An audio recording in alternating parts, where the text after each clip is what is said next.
So, guys, I do want to talk about tonight, and definitely it was really, really awesome. Definitely one of the best times I've ever been to AEW. And actually, it was really crazy because we actually saw the Peter Griffin impersonator. So, I was like, oh my God, when I first saw him, it was like, being starstruck. And then also, too, there was a lot of just, the crowd going wild for a lot of things that happened tonight. So, I'm going to review the match card for you. That, first of all, it opened up with the House of Black versus the Premier Athletes. No, the Iron Savages. And I was a little worried about this match because the thing about it is that it's a very weird thing to open up with a squash match. So, what happened was that, the Iron Savages, once again, people who are big men who could be really serious, badass heels, once again loses to the House of Black, really. And the reason why they had this was because they wanted to set up FTR versus the House of Black, which is actually going to be on the Dynamite show for next week in Connecticut, my hometown, so my home state. So it made sense for them to do it just to kind of set them up, make them look strong, especially after two of them jobbed to Adam Cole, really. So I kind of see why they did that. Top Flight versus the Outrunners, and with the Outrunners, they did a really great job in this match. And it's like, as I said, that I think one thing I didn't like about the match was that afterwards the Outrunners were not speaking on the microphone, but definitely there's an appeal to them. They definitely try to emulate the Hogan and the Macho Man thing. And I also like that scoop slam thing that they do. So it was a really awesome match, and I really, enjoyed it. Top Flight was a bit of a was a bit of a high flyer thing, and I really enjoyed, Top Flight and like a bit of their action. So I think my big worry is kind of like, where are you going to take Top Flight?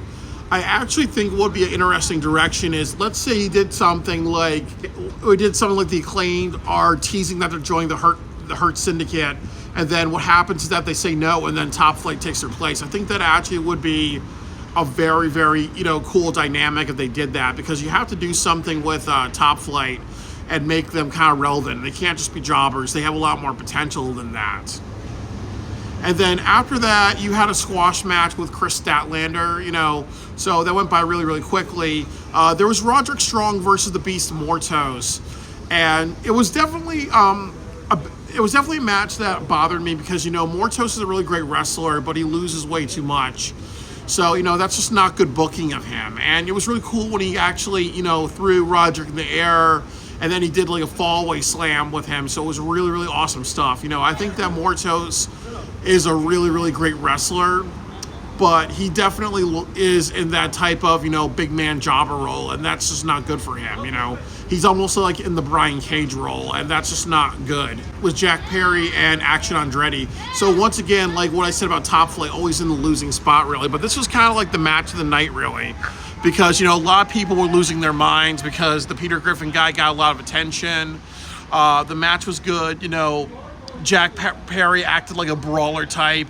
Action Andretti included his like flippy offense, so it was definitely a really great combination of styles. It was a really, really good match. And then after that was Nick Wayne versus AR Fox. Same thing. Nick Wayne was a cheater. He knew how to instigate the crowd. I think he's a little too happy-go-lucky in the ring, but I think that works for him because he knows how to kind of piss off people with that, acting all like frilly. But, it was an all right match. And then what happened was, he stapled paper to AR Fox's head, because what happened was that today's the anniversary of the death of his father. So they're trying to show Nick Wayne as, just like Christian. He's unrelentlessly violent. So, there's definitely a future with him. He just has to kind of know, he has to stick to the instigation and all that, and then he's going to be really fine. The main event tonight was actually the Conglomeration versus the Moxley's faction for the titles. Again, the match, as I said, like with a lot of the stuff that happened tonight, really, the match just went by really, really quickly.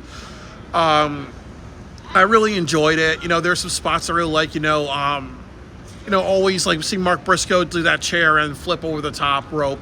That's really, really excellent.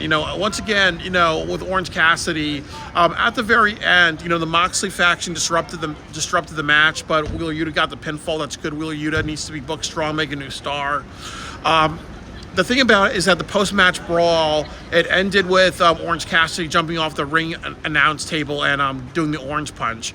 But the problem was that, once again, they need to be, Orange Cassidy needs to be a little bit more violent and a little bit more like, you know what, I really want to just be bloody and violent. I think that's where he needs to go. But the problem is that I think that he doesn't realize that that's going to take him to the next level.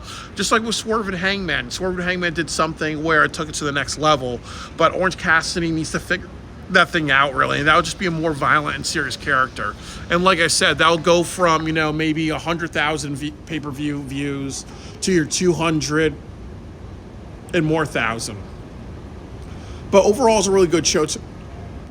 So when I graded this show for my road trip, I would say that, yes, it was worth the price. And it's actually really weird that I say that because my ticket was around $240. Like, I really enjoyed myself. I had a lot of fun.